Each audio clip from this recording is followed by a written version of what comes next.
네, 이렇게 끝날 기미를 보이지 않던 올여름 폭염이 드디어 종료됐습니다. 아침 저녁에는 살에 닿는 공기가 차갑게 느껴질 만큼 기온이 크게 내려왔는데요. 네, 자세한 날씨 전망 김동혁 기상 전문 기자와 함께 알아보겠습니다. 안녕하세요. 네, 안녕하세요.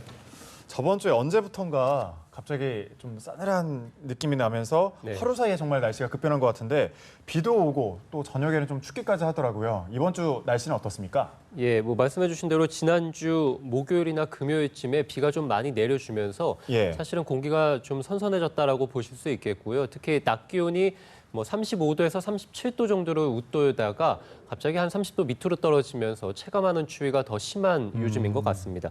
오늘도 낮 최고 기온이 서울이 27도가 예상이 되고요. 춘천 24도, 강릉은 이 동풍이 불어들고 비가 좀 내리면서 22도가 예상이 되고 대전 26도, 광주 27도. 그래서 지난주 그리고 지지난주와 비교해 봤을 때는 낮 기온이 10도 이상 떨어져 있고요. 그러네요. 열대야의 기준이 아침 최저 기온이 25도인데 요즘에는 20도 정도, 19도, 20도 이 정도를 기록합니다. 그래서 밤더위도 없고 요즘은 밤잠 설치는 이 밤더위, 이 열대야도 완전히 사라졌다. 이렇게 보시면 될 것 같고요.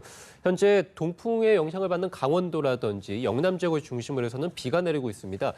특히 강원 산간 지역은 어제부터 해서 한 100mm 이상 비가 내리면서 상당히 많은 이 비가 좀 쏟아지고 있고요. 동해안을 중심으로는 강풍특보도 내려져 있어서 이 초속 10m 이상의 강한 바람이 불고 있습니다. 시설물 관리 잘 해주셔야 될 것 같고 이번 한 주 내내 비 소식이 상당히 잦습니다. 그래서 내일도 경기 북부라든지 영서 북부에 비가 내리고요. 수요일에는 중부지방 중심으로 서울을 포함해서 이들 지역에 비가 내리겠고 목요일 오전에도 서울과 영서 그리고 수도권에서 비가 내리고요. 목요일 이후 그리고 금요일에도 충청 이남 지방을 중심으로 비. 그래서 이번 한 주 내내는 좀 비 소식이 잦으면서 아무래도 낮 기온이 크게 좀 오르는 모습은 보이지 않겠습니다. 네, 가방에 우산 하나씩 꼭 가지고 다녀야겠네요. 맞습니다.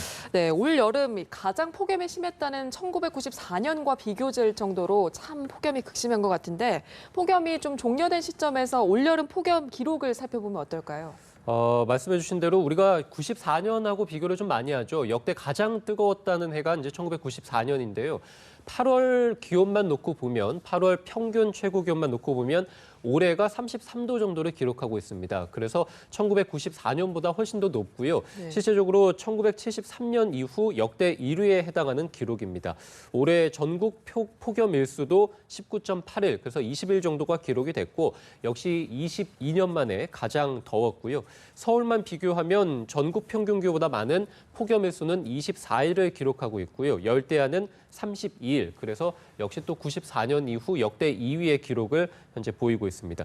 온열 질환자 수는 2,000명을 넘어섰습니다. 그래서 우리가 통계를 시작한 이래 가장 많은 더위병 환자를 기록하고 있고 사망자도 17명이 해당이 되고요. 그 전국 최고 기온, 올해 전국 최고 기온은 39.6도입니다. 경북 영천에서 기록이 됐고 비공식적이긴 합니다만 경북 경산에서는 40도를 넘는 이 수온주를 또 기록하기도 했습니다.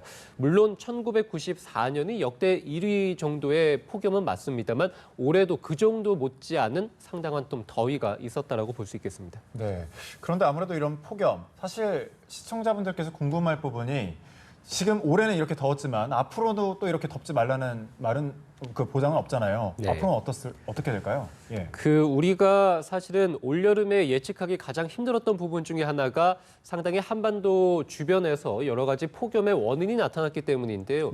이 중국 쪽에서 넘어오는 상당히 뜨거운 공기들이 한반도 상공을 가열을 시켰고 건조한 공기가 들어오다 보니까 구름도 없었고 중국 쪽에서의 어떤 폭염의 기세 그리고 일본 쪽에서의 폭염의 기세 이 양쪽에서 폭염이 상당히 극심했다 보니까 한반도가 갇혀있는 형국이었습니다. 그래서 날씨가 정체되지 못하고 한반도의 열기가 계속해서 쌓이는 모습을 보였는데요. 상당히 여러 가지 원인 중에서도 기상청에서는 이 중국 쪽에서 넘어오는 상공의 뜨거운 열기를 제대로 예측하지 못했고 한반도 주변에서의 날씨 흐름이 이렇게 긴 장시간 동안 정체될 것이라는 것도 역시 전망하기가 좀 힘들었다 이렇게 봤습니다.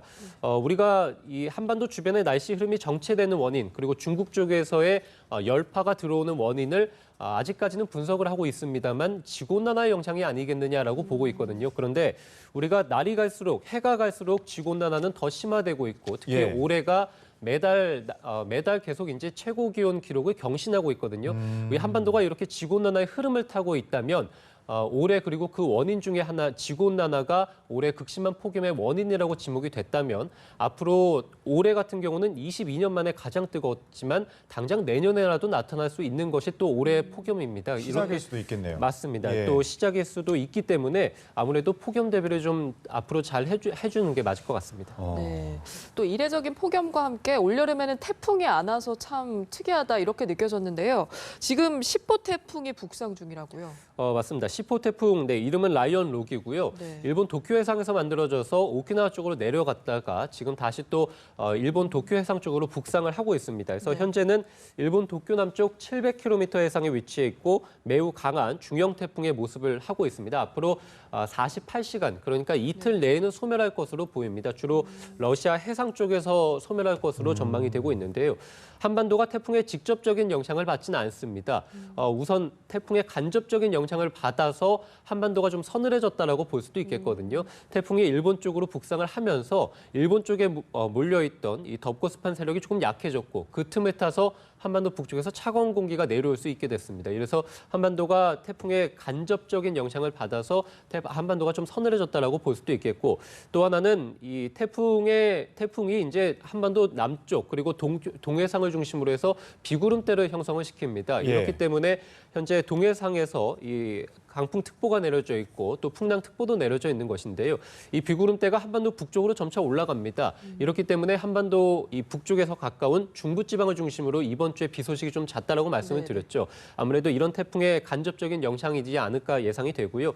내일 오전 중에 태풍이 이제 북쪽으로 좀 올라가면서 이 서해상이라든지 남해상에 또 강풍특보가 내려질 가능성이 있겠고 해상에서도 풍랑특보가 내려집니다. 그래서 오늘하고 내일 이 해상을 중심으로 해서 바람도 상당히 강하게 불 것으로 보이고요. 또 해안가를 중심으로도 물결이 상당히 높게 입니다. 그래서 안전사고에 상당히 유의를 좀 해주셔야 될 것 같습니다. 네, 그렇군요. 지난 주말에 보니까 하늘 사진이 좀 많이 올라왔는데 네. 어느덧 정말 가을 냄새가 나는 것처럼 느껴집니다. 가을 날씨는 어떤가요? 말씀해 주신 대로 요즘 이 건조한 공기가 상당히 유입이 됐습니다. 예. 습도가 좀 많이 낮아지면서 우리가 가시거리라고 하죠. 우리가 시야가 확 트이는 모습을 좀 보였습니다. 비가 좀 내리면서 먼지도 좀 해소가 됐고 그리고 건조한 공기들이 유입이 되면서 습도가 낮아지면서 시야도 좀 트이고 그리고 청명한 하늘을 좀 볼 수 있게 됐는데요. 하지만 지금 이번 주 같은 경우는 비 소식이 좀 잦다고 말씀드렸기 때문에 낮 기온이 크게 오르지 못합니다만 앞으로 9월 달까지도 낮 기온이 28도, 30도 이 정도의 기온을 기록하면서 늦더위가 좀 있을 것으로 보입니다. 그래서 올 가을 이 추석에도 좀 따뜻한 날씨, 평소보다는 좀 따뜻한 날씨를 보일 것으로 보이고요. 아무래도 9월 하순쯤 되어야 우리가 보통 생각하는 선선한 가을 날씨가 찾아오지 않나 이렇게 예상이 되고 이제 이 엘니뇨가 끝나고 점차 올 가을에는 약한 라니냐의 영향을 받을 것으로 보이는데요. 네. 라니냐는 올 겨울철에 좀 영향을 줍니다. 한반도 겨울이 좀 차가워지는 훨씬 예. 더 추워지는 영향을 받게 되고 또 일찍 찾아오게 됩니다. 그래서 11월 달에도 아무래도 좀 차가운 공기가 일찍 내려오면서 겨울이 일찍 시작할 가능성도 좀 예상해 볼 수 있겠습니다. 네, 이렇게 한 주간 그리고 앞으로의 날씨 전망해봤습니다. 김동혁 기상 전문 기자였습니다. 고맙습니다.